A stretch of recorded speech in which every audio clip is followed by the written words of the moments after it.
মালদহে tab জালিয়াতি কাণ্ডে ফের গ্রেফতার মালদা পুলিশের জালে ইসলামপুরের যুবক।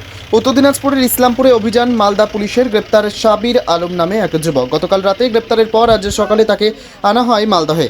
ধৃতের অ্যাকাউন্টে জমা হয়েছে ট্যাব জালিয়াতির টাকা।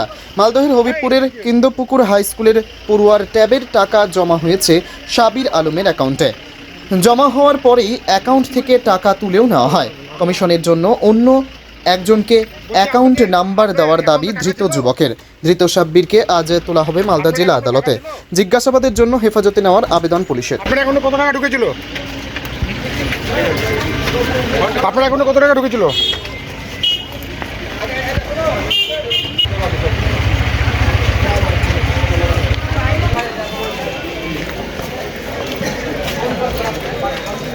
বলছি আপনার কাছ থেকে কত টাকা পেয়েছে? আপনার কাছ থেকে